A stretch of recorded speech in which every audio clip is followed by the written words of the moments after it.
The glass doors slid open with a soft whoosh, and a young boy stepped inside, holding a blue folder tight against his chest.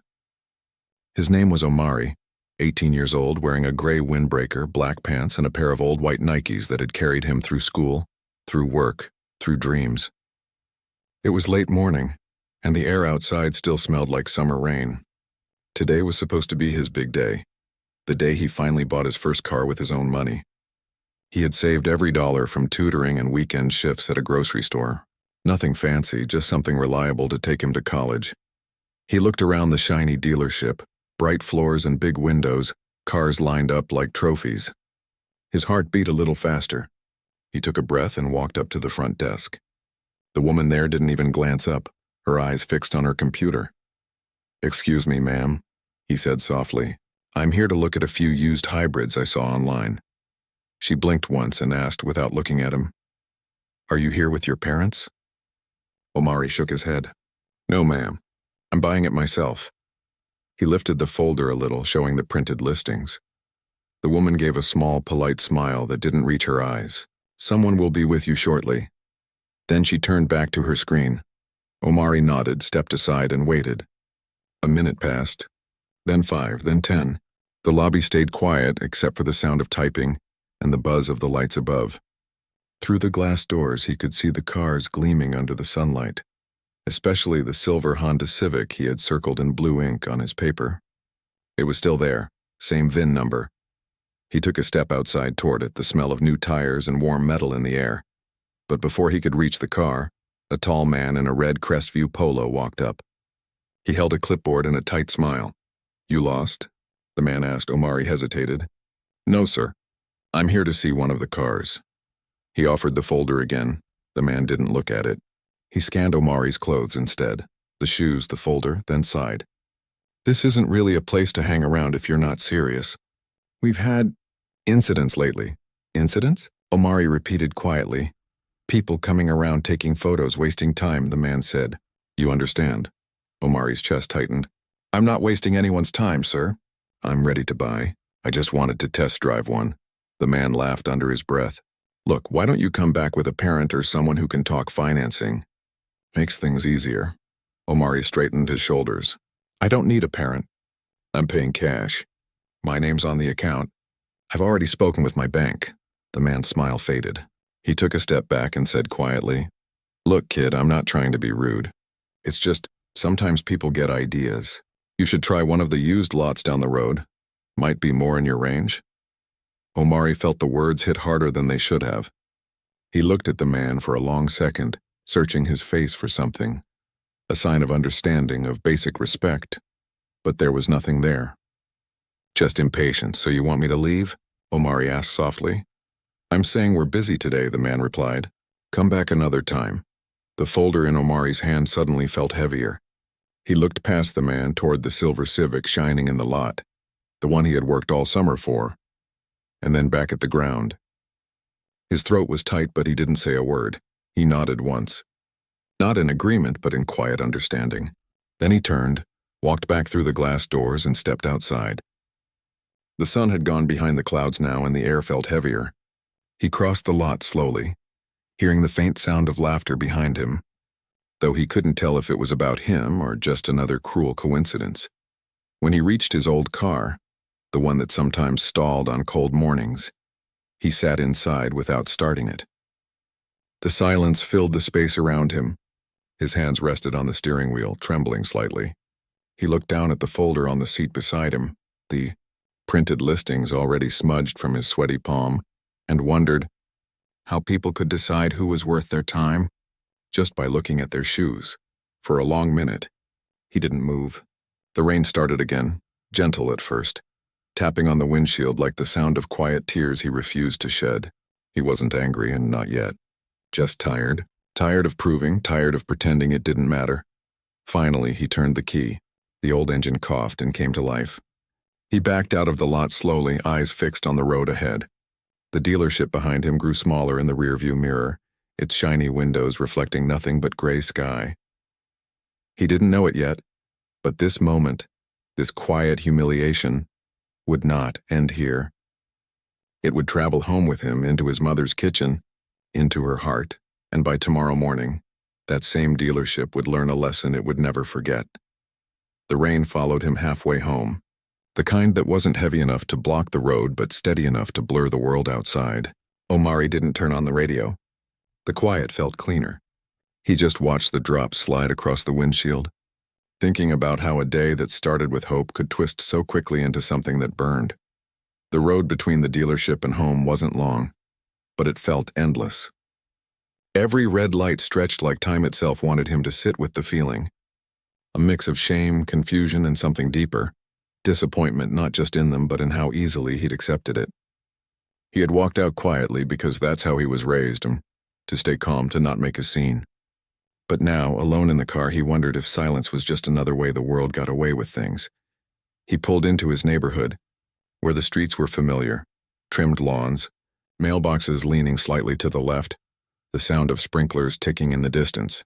It should have felt like home, but today it just reminded him how different everything felt inside. By the time he parked in the driveway, the rain had softened to mist. The house stood still, gray against the dull light. He sat there for a moment, both hands on the steering wheel, the engine still running. Then he turned it off. The quiet was sudden, almost too loud. He stayed seated, staring through the fogged glass until his breath left faint clouds in the air. Inside, the house smelled like lavender and black coffee, his mom's favorites. She always said those two scents made the morning belong to her. The air was warm, soft, and steady. Everything he wasn't feeling. He slipped off his shoes near the door, placed his folder on the kitchen counter, and opened the fridge. The cool air hit his face, a small relief. He poured himself some water, though his throat was too tight to drink. Upstairs, his mother's voice floated down the hallway, calm, measured, professional. She was on a video call talking about lab trials and funding updates. Dr. Ayanna Thorne wasn't just his mother. She was a name people respected. CEO of Oratech Biolabs, known for her sharp mind and steady grace. People listened when she spoke. But to Omari, she was just Mom, the woman who taught him how to build things with his hands and never let the world decide his worth. He sat at the kitchen table, scrolling through his phone, pretending to read car reviews again. But every word looked the same now. Pre-owned, certified, clean title. None of it mattered. He had walked into that dealership believing effort was enough, that hard work and honesty could buy him respect. Instead, he had learned something he wished wasn't true, that some people see price tags before they see people. A few minutes later, footsteps sounded on the stairs. Ayanna appeared in the doorway, her glasses pushed up, her conference now over. "Hey," she said softly. "Find anything you liked?" Omari hesitated. He didn't want to make it a big deal. "I went to Crestview Motors," he said. "They had a few decent cars, but..." "But what?" she asked.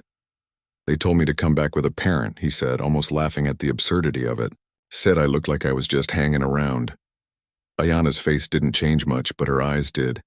Just slightly sharper now, like the air before thunder. "Did something happen?" He shook his head. "No, it's fine. I just left." She didn't say anything for a while. She simply nodded, as if storing every word carefully in her mind. She walked over, rested her hand on his shoulder for a brief second, and then started tidying the counter.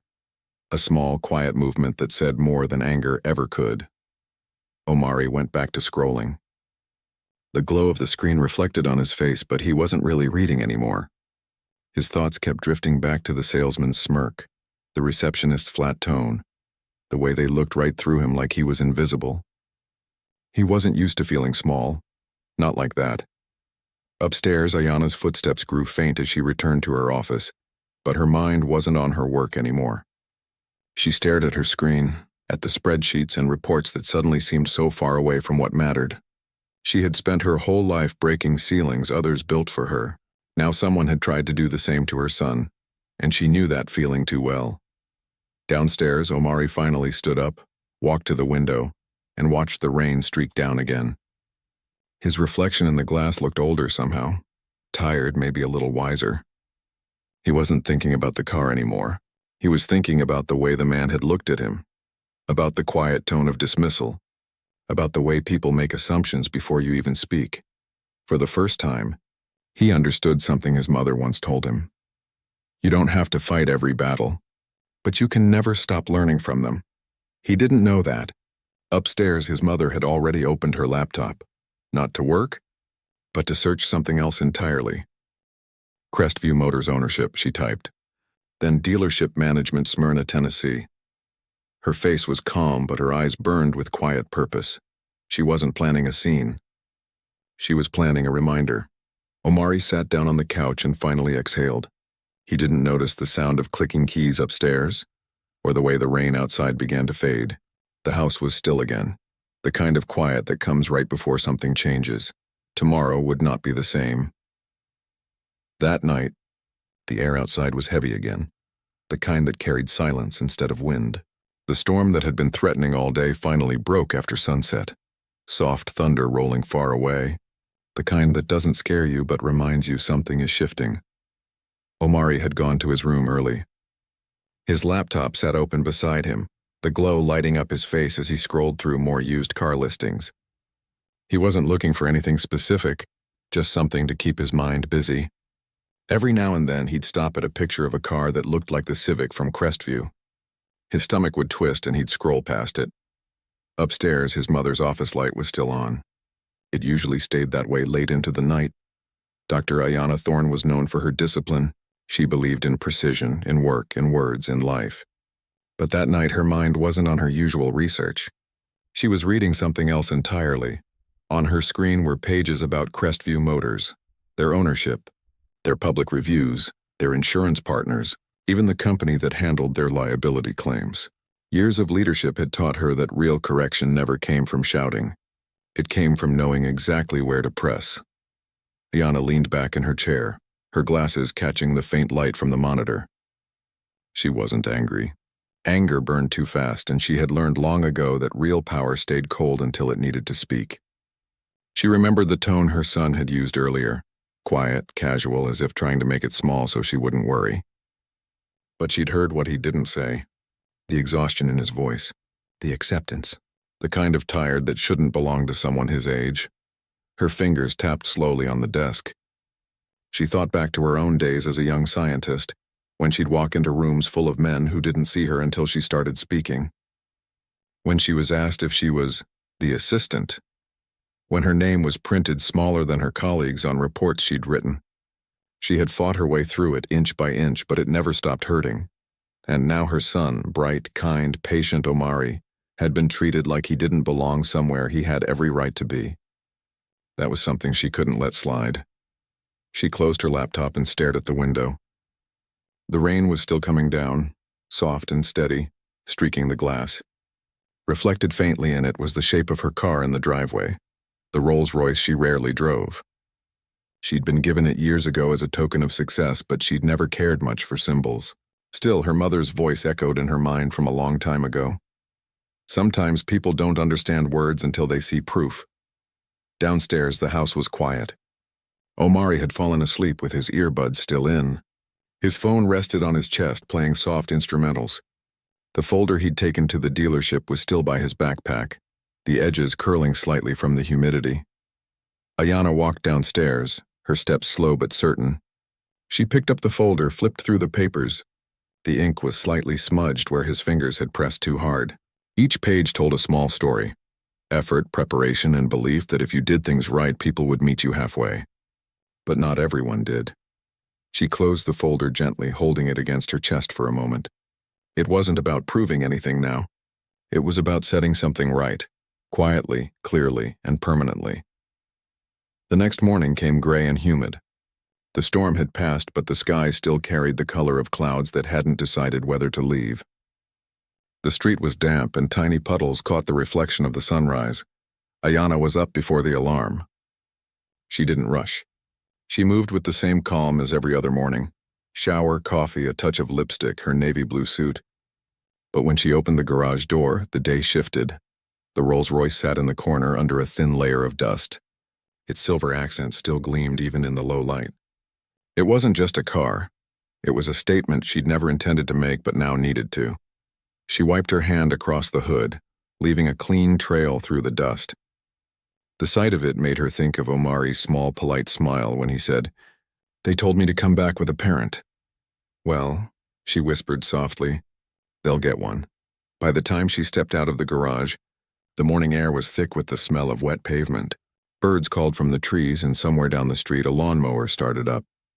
Life looked ordinary, but not for her. Not today. She drove slowly, every turn deliberate. Her hands steady on the wheel, eyes straight ahead. The engine's hum was quiet but deep, the kind of sound that doesn't need to prove anything. People on the sidewalk turned their heads as she passed, not because of the car, but because of how she carried it. Calm, powerful, untouchable.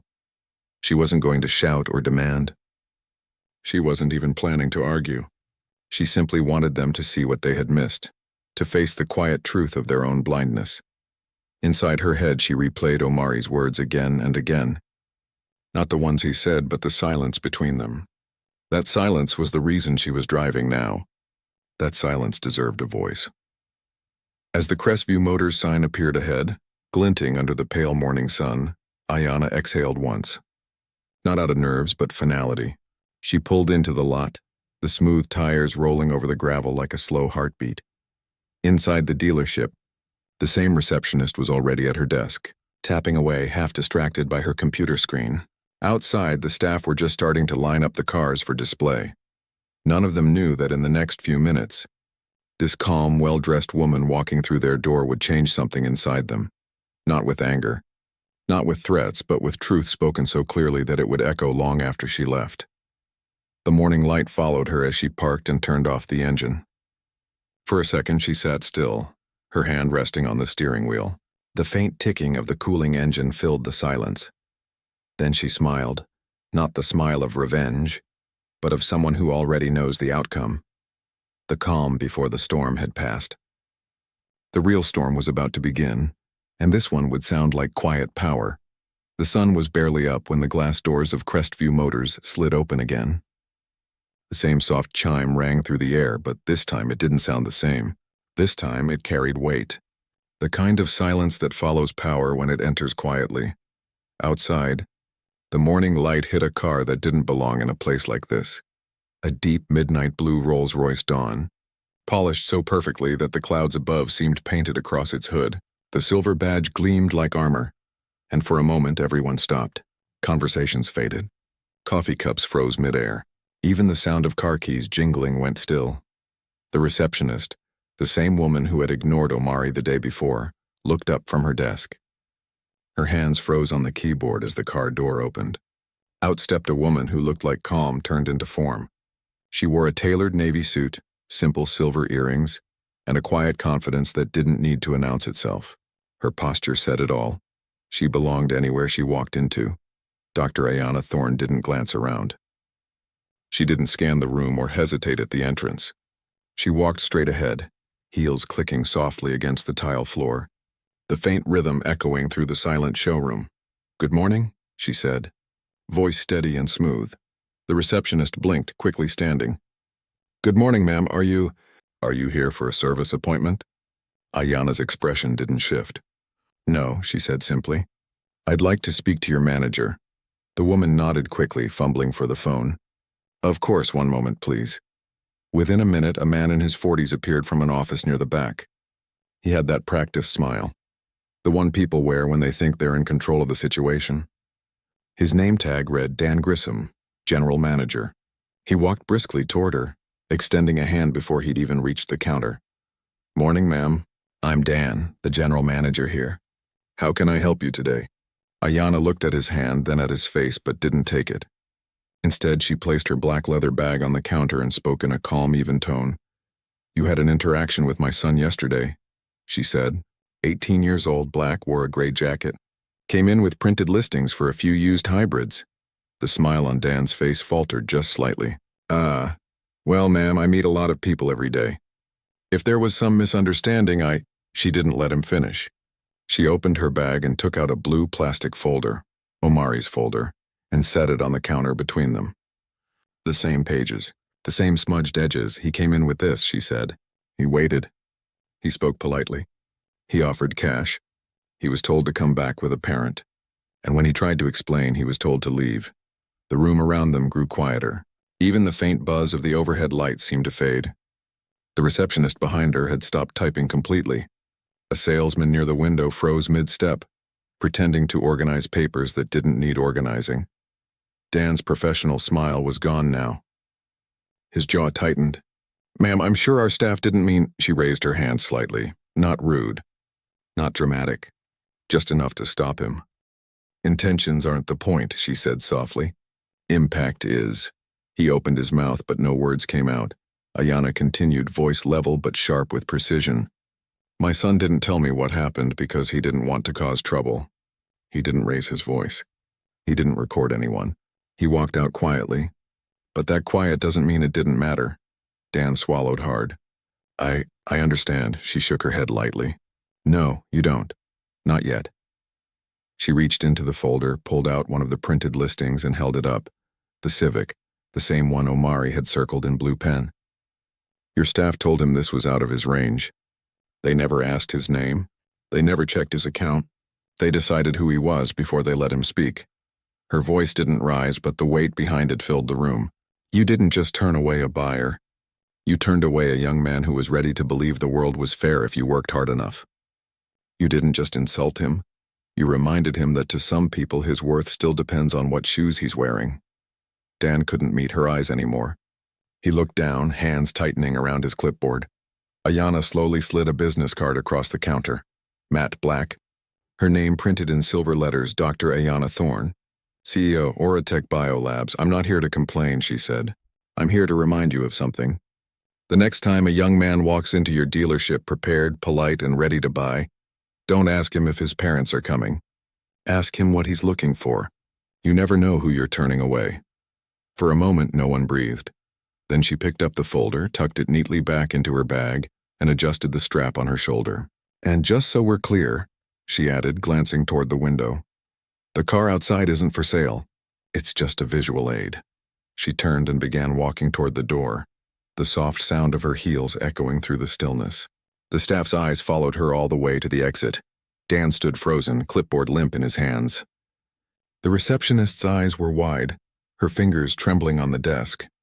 One of the salesmen whispered under his breath, "Was that the kid's mom?" No one answered.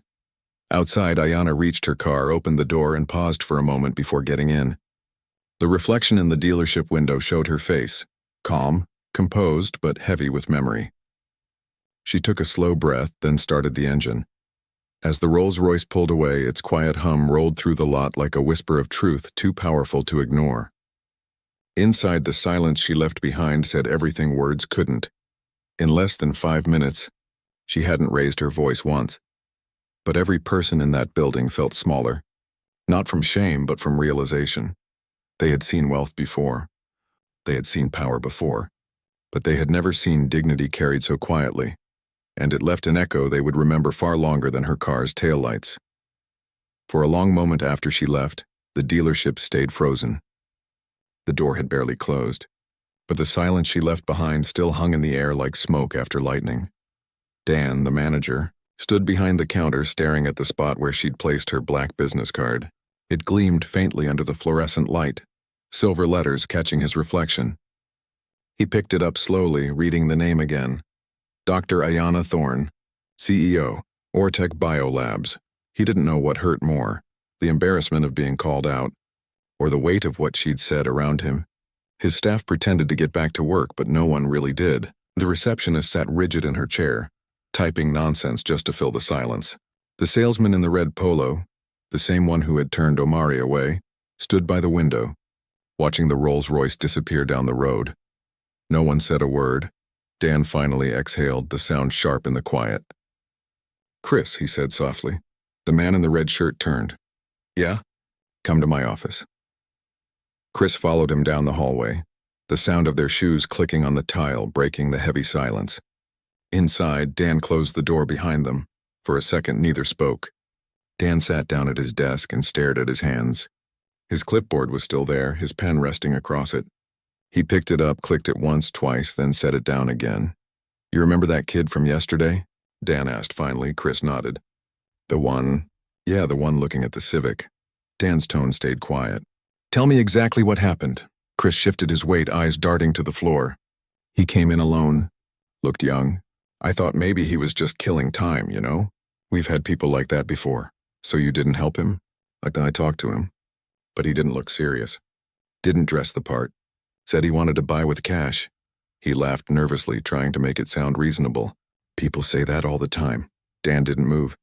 He just looked at him, long, steady, unblinking. Chris's words started to stumble.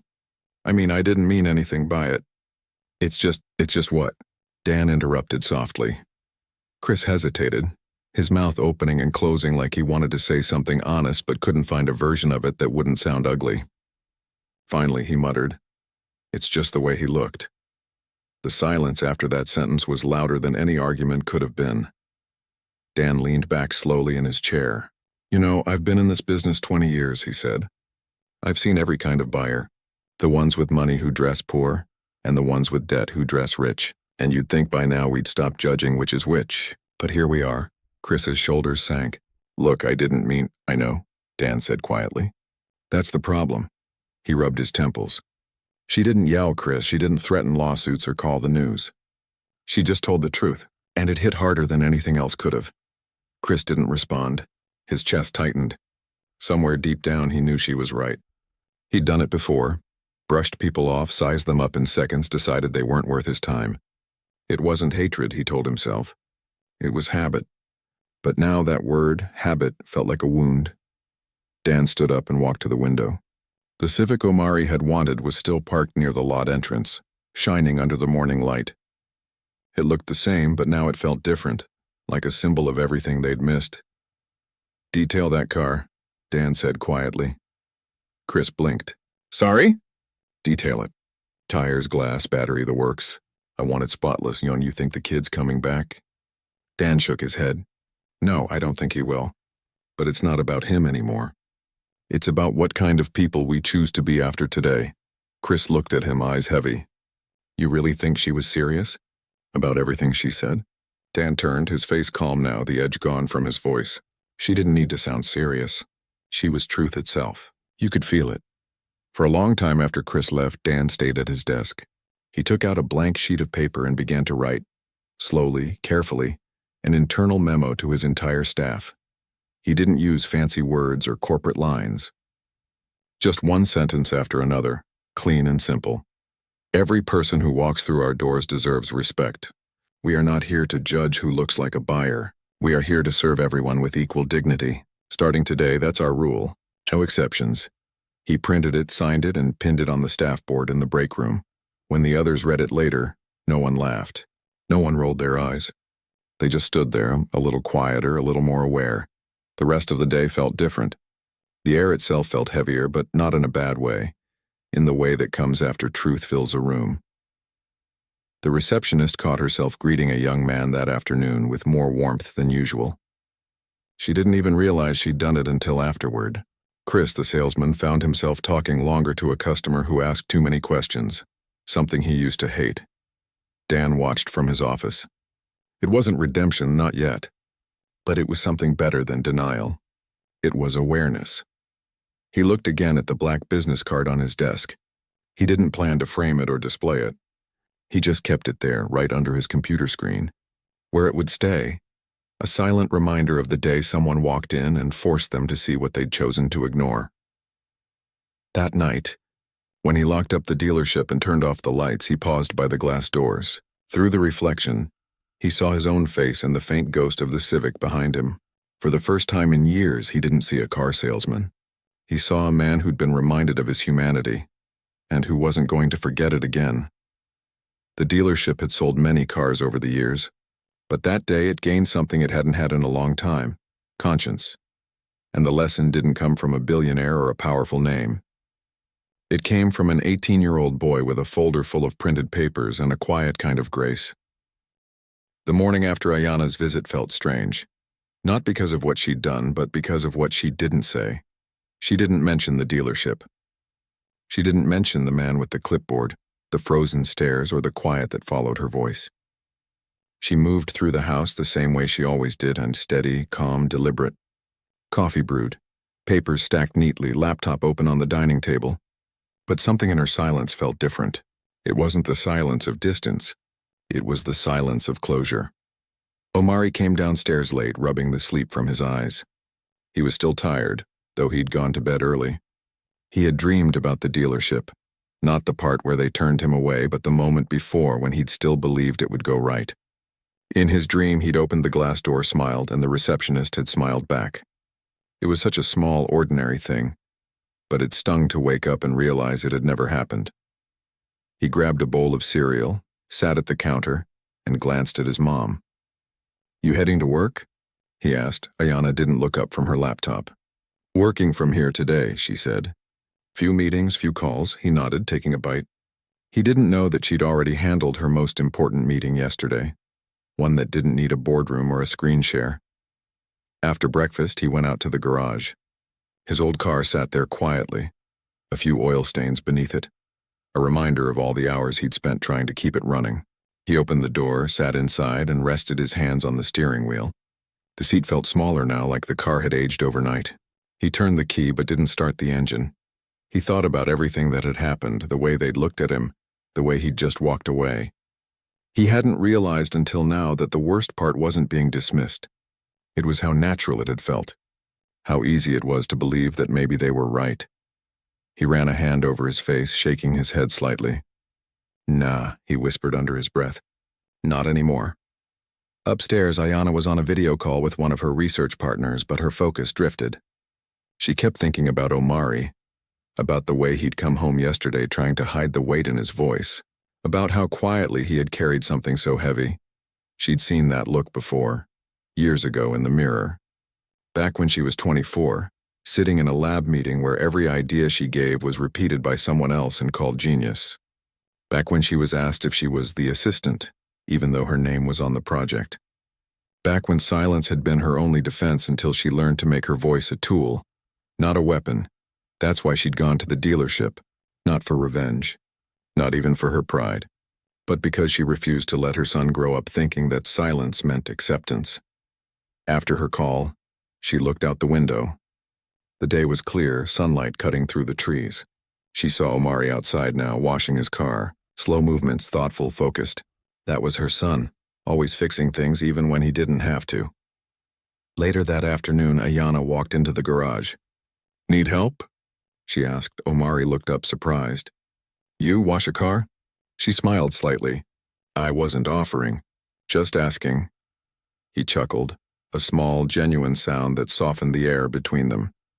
She leaned against the wall, arms crossed. "Find anything else you like online?" He nodded. "Yeah, there's a Sonata at Midtown Motors. The guy there actually replied to my message, said he'd hold it for me." Ayanna nodded approvingly. "Good, that's how it should be." He hesitated, then said quietly, "You know, I almost didn't want to keep looking." "Why?" He shrugged. "Just felt pointless. Like no matter how polite I am, people already decide who I am before I open my mouth." Ayanna's face softened, her eyes steady. "Then make them wrong," she said. "Every single time." He nodded slowly, letting the words sink in. He didn't know exactly what she meant yet, but something about it lit a small fire inside him. That night, while Ayanna reviewed research proposals on her laptop, Omari sat beside her with his own, a small folder titled Car Purchase Plan. He'd printed out his options again, organized by price and mileage the same way he had before, but this time his handwriting was sharper, more confident. He noticed her glance at the folder and smiled faintly. "Don't worry," he said. "I checked this place. They don't ask for parents." She looked up at him, a quiet pride hidden in her eyes. "Good," she said. The next morning, Omari drove to Midtown Motors. The salesman there, an older man with kind eyes and grease under his nails, greeted him with a handshake before asking a single question. He listened, explained, offered options, and when Omari said he was paying cash, he didn't blink. He just nodded. By noon, Omari was driving home in a used silver Sonata, the sunlight bouncing off its hood. It wasn't a Rolls-Royce, but it felt better, because it was his. His choice, his effort, his peace. When he pulled into the driveway, Ayanna came out onto the porch holding her coffee. She didn't cheer or clap or cry. She just smiled, proud and quiet. He got out, tossed her the keys lightly and said, "Want to see it?" She caught them midair. "You proud of it?" He nodded. "Yeah, it's not flashy, but it's solid." She smiled. "That's you." For a long moment, they just stood there, mother and son, side by side, saying nothing. The air between them was filled with unspoken understanding. They both knew what it took to get here. The hurt, the grace, the patience, the lesson. Ayanna finally handed him back the keys. "Remember this feeling," she said. "Not the pain, not the anger, and just this moment right here. The one where you did it your way." He nodded, eyes bright in the evening light. "Yeah, I will." That night, as Ayanna worked in her office, she caught herself glancing at a picture on her desk. Omari, at 10 years old, holding a small science fair ribbon with a grin too big for his face. Behind him in that photo was her old Honda, the one that coughed smoke every morning but never failed her once. She smiled at the memory. Success wasn't about what you drove or what you wore. It was about what you carried, the kind of strength no one could take from you. Downstairs, Omari sat in his car, hands resting on the steering wheel again. But this time it wasn't doubt he felt. It was peace. The kind that comes when you realize that the world might not always be fair, but you can still face it with quiet dignity. He didn't hate the dealership anymore. He didn't even think about them with anger. What he remembered instead was his mother's voice, steady and calm. "Even if they don't see your worth, never forget it yourself." He smiled softly, started the engine, and drove off into the fading light, the kind of light that follows storms, where everything smells like new beginnings. The week that followed slipped by quietly. Life in the Thorne household went back to its rhythm. The sound of coffee brewing in the morning, Ayanna's soft footsteps moving between calls, and Omari's steady hum of focus as he prepared for college. But beneath that normal rhythm, something in both of them had changed. It wasn't loud, but it was real.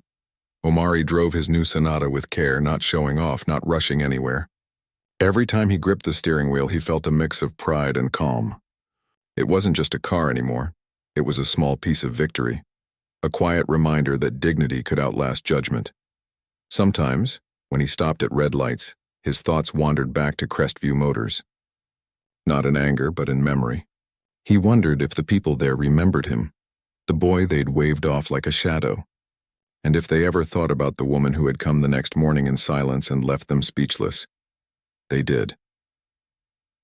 At the dealership, the change had begun quietly too.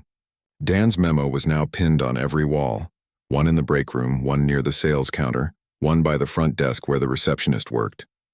It wasn't long or fancy, but it stayed in people's minds because it was written in truth. Every person deserves respect. Don't judge what you don't understand. Some staff read it and nodded. Others read it and looked away uncomfortable, but none could ignore it. Even customers started to notice the difference. The extra effort, the genuine greetings, the slower pace of conversation that felt a little more human. Dan knew it wouldn't erase what happened, but maybe it would stop it from happening again. And that mattered. A few days later, he sat in his office long after closing, the lights dim. He turned the black business card over in his hand, the silver letters of her name catching the faint light. Dr. Ayanna Thorne. He didn't know what had driven her to come, but he was grateful she had. Not just because she was right, but because she'd done it without cruelty. She had held up a mirror, and in it he had seen who he really was. That night he wrote a short letter. No company logo, no polished header. Just words that came straight from the place honesty lives. "Dr. Thorne, we're doing better now because someone reminded us why we have to. Thank you. Crestview Motors." He placed it in an envelope, no return address, just her name and home city written neatly. He mailed it the next morning before he could overthink it. 3 days later, Ayanna found it in her mailbox. No stamp of a brand, no logo, just simplicity. She read it standing by the front gate, the wind moving through her hair, and for the first time in a long while she smiled, not the smile of victory, but of peace. That evening she showed the note to Omari. He read it once quietly, then again, slower this time. "Guess they finally figured it out," he said with a small laugh. "Maybe," she said. "But you figured it out first." He looked at her, confused for a second. "What do you mean?" Ayanna leaned back in her chair, eyes soft but steady. "You walked away," she said. "You didn't let them define you. That takes more strength than any speech I could have given." He nodded slowly, a faint smile tugging at the corner of his lips. "Still feels good that you went, though." She chuckled, setting the letter down on the table. "I didn't go for them," she said. "I went for you. so that next time you walk into a room you'll know you don't have to shrink to fit someone else's ignorance. Omari didn't say anything after that. He didn't need to. That night he took his car out for a drive. The air was warm, the city quiet. Streetlights stretched across the road in long golden lines. The hum of the engine mixed with the rhythm of his thoughts. Steady, patient, free. He passed the old park where he used to race bikes, the school where he'd stayed late studying, the tiny library that still smelled like dust and old stories. Every place held a piece of him, the boy who once doubted, and the young man who now knew his worth. He pulled into the driveway just as the sun began to fade. The sky burned orange and violet, the kind of color that makes you pause. Ayana was on the porch, her coffee cup beside her, watching the horizon. Omari stepped out, leaned against the car, and followed her gaze. "You ever think about how small things change big things?" he asked softly. She smiled. "Every day." The light dimmed and the first stars began to appear. The silence between them wasn't heavier. It was comfortable, alive with understanding. Inside the house, the folded letter sat quietly on the counter, next to a photo of Omari as a child holding up a science fair ribbon. The edges of the paper curled slightly from the evening breeze, as if even the air wanted to remember it. Before heading inside, Ayana looked once more at her son, tall now, grounded, his expression calm, but sure. He wasn't the same boy who had walked into that dealership anymore. He was something steadier. She thought of the lesson her own mother once told her. Sometimes you don't change the world by shouting.